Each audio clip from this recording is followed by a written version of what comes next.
everyone.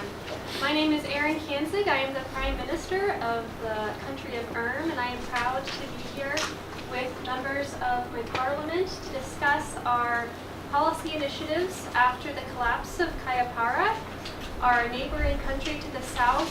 This caused a large amount of displacement of people who are trying to enter on our southern border. We have long been considered on the fringe of the Altrika territory or treaty group, but now I am proud to say that we have shown extraordinary vision, leadership, and dedication within ATG and have worked diligently to create policies that holistically consider the needs of Kayaparan immigrants and our citizens while working with our neighbors to strengthen all of Altrika. Working alongside my brilliant Minister of Labor, ATG delegate, and the Home Secretary, the Parliament carefully considered our options through careful data analysis and experimental forecasting techniques. As you may know, the crisis in Altrika has impacted several countries, being the most directly and immediately affected.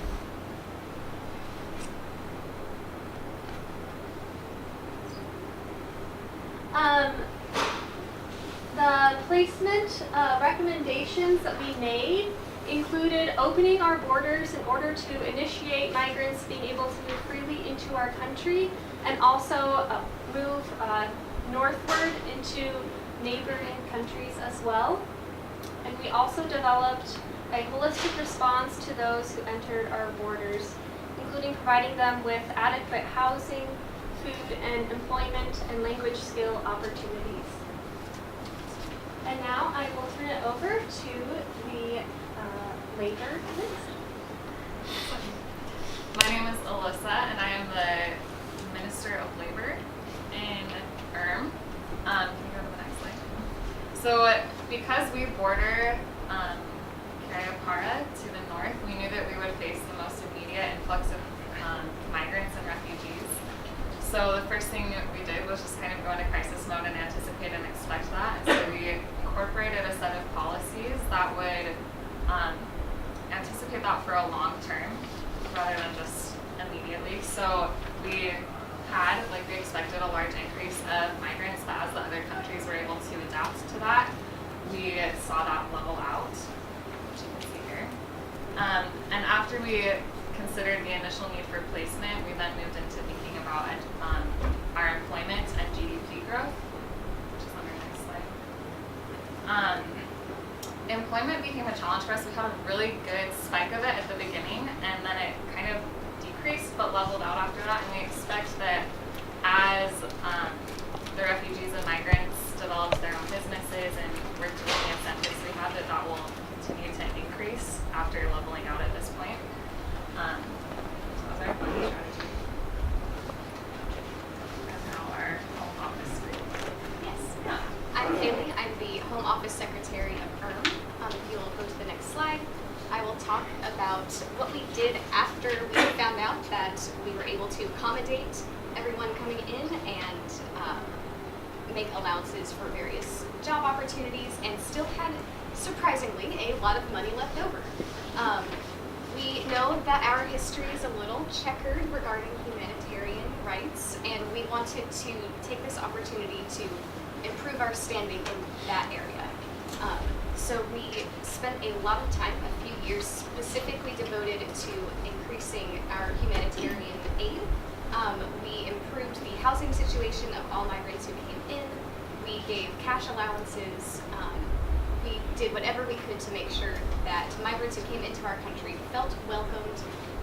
We also did this through a campaign started by our Prime Minister to help our current population better welcome migrants who came in. And then after we found that we still had some money left over after devoting funds to all of these humanitarian issues, we started to allocate some funds to our Altrican allies. We gave some to Kapala and some to Durit, who was facing a bit of a budget crisis. And that helped us to increase our scores on various international metrics, which we're very pleased about. And I will now pass it on to our ATG rep. Hi guys, my name is Tyler. So one of the things that we initially dealt with as a delegation from ERM was the shock of just so many things to take in at once and so many statistics to analyze. And once we finally developed a whole strategy to address this mass influx of refugees, we decided that we developed a whole strategy that my classmates just went over here. And when we were done with this, we had a set budget amount that we were left over. So we realized that Durrett was in severe debt of about $5 billion somehow. And so we were able to allocate $300 million a year of our budget to their humanitarian efforts. This was an awesome plan, a great alliance between the two of us because it did a few things. We spent all of our budget, which we met our goals there, and that was good. It increased our employment through a set of other deals that we made with Durrett, and then it also helped their spending out, increasing their humanitarian index. So it was a mutually beneficial agreement between the two countries, and from there we moved on to going towards. Oh yeah. From there we applied that to the rest of the countries in the delegation of the ATG. There were, of course, some limitations to what we were able to do. There was a limitation in the data that we received, such as the number of migrants that we currently had in the country versus the total, or the number of migrants that we expected to come in.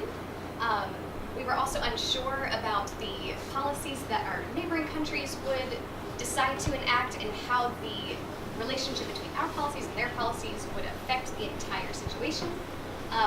We were unsure how our geography might play into this and whether there would be some surprise later on throughout the 7 years, whether there might be an earthquake near our border or if the issue with our inhospitable interior would cause difficulties in settlement of migrants coming in.